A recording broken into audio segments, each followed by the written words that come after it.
So he's definitely not in the minority on this. And Sheriff Dave Marshak joins us over the phone now. Sheriff, it's a pleasure to have you. Thanks for joining me this afternoon. Well, thank you for the invitation. It's my first opportunity to appear on your show. So thank you very much. Well, of course, we're glad to have you, and we appreciate what you do in serving and protecting the community. And yeah, as soon as I saw that sign, I was like, Bartolino's. I haven't been to Bartolino's in so long. So I hope you had a good meal there. You know, the Saraceno family and Bartolino's has been a staple in the St. Louis area for a long time, along with some of the other famous, families from the St. Louis area that own, numerous restaurants, Cybergs and the Giannino families.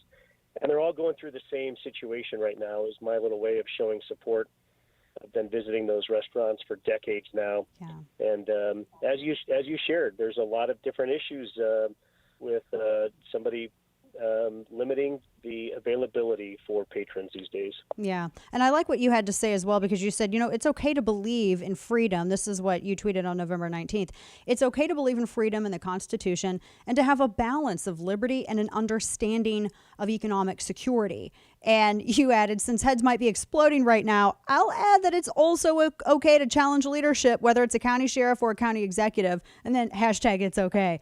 But that's it. And every restaurant that I've been to, Sheriff, they've all practiced these same guidelines. And but I worry about the consequence that comes with squeezing our small businesses even more when they're just trying so hard to dig out and keep doors open. Because when you have a lack of jobs, and when after a year like this, I was just reading off statistics about the increase in crime across the country. I mean, this creates an even more adverse situation, and you could even have more trouble as a result of the treatment versus the virus. What are your thoughts on this? And what do you say to those people who, they have reasonable suspicion, they're not Chicken Little over it, and they want to go out and support their businesses? What do you say to them if they're worried about how law enforcement would react to that or enforce it? Well, you mentioned a couple of different things there, so I'll touch on a few of them. To go back to what you said earlier, look, we need to find that balance of protecting our personal liberties with both social contracts for public health and legitimate concern for economic security, as you suggested. It's a problem. While we have one of the largest economies in the world, there's not enough money to prop up everybody and make everybody whole, including those business owners. And so I think that has to be a serious consideration. In terms of overall public health and hygiene, I will tell you that I visited these restaurants. They have staff there making sure everything is clean. I feel more comfortable sitting in a restaurant with all the measures in place for my personal health than I do going to large box stores and some of the gas stations around town. So I will tell you there has to be that balance. And then in terms of enforcement, and I think I speak for many of my peers around the country, is that, again, we are in the law enforcement business. This is a public health issue. We are not the mask police. We're not going to go around and enforce a situation that may be constitutionally not okay and limit freedoms. And so I think there has to be that pushback to come full circle is what you said. There has to be a healthy disrespect, and I say that healthy. There has to be a healthy disrespect for government, and whether that is a county executive or your sheriff or a governor or a mayor, there has to be a little bit of pushback so we can keep our freedoms.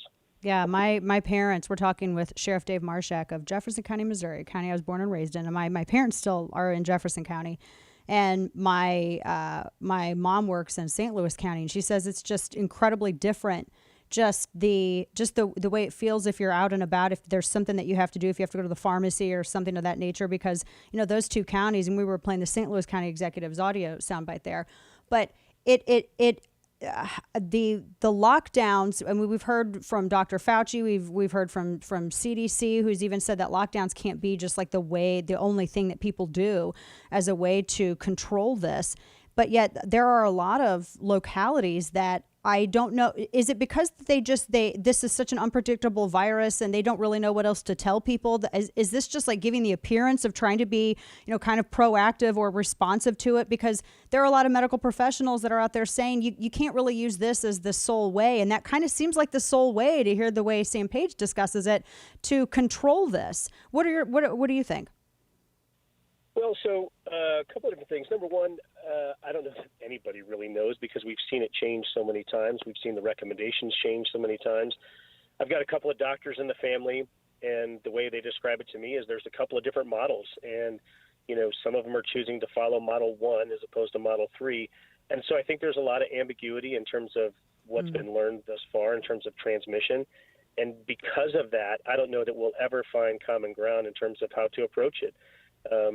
Moving forward with us, let's be honest about law enforcement's role in the past, and there's a lack of trust in some parts of our communities with law enforcement. And I will tell you that I will stand strong when it comes to protecting the Constitution, and we are not going to go down that road where we are the masked police and doing things that are not consistent with building public trust. Yeah, especially in an era where everybody's been calling, not everybody, but some people have been calling to, including some elected politicians, to defund the police, which is weird because now, they first went to defund the police. Now we need the police to be the masked police.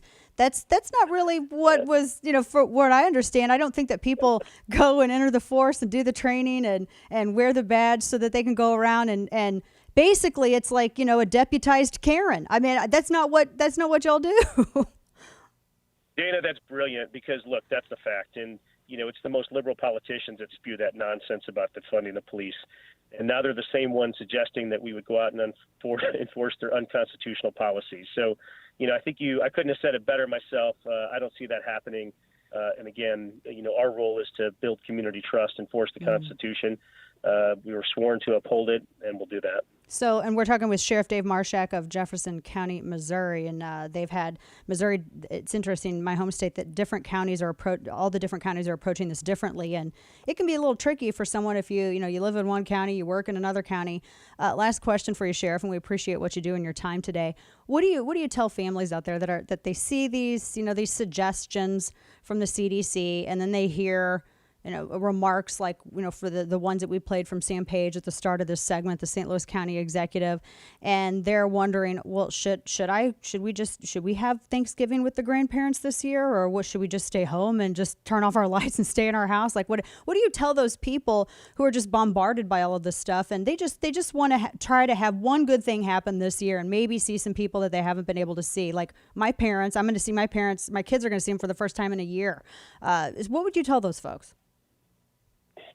Number one, let's follow some basic health protocols and proper hygiene. Let's wash our hands, maintain social distance when you can. I mean, there's some basic practices that I think that we can all implement, which would, possibly make everybody else safe. So, listen, I agree with that. I've done some quick little short bits with our Department of Health. I encourage proper hygiene, and I want everyone to be safe and healthy.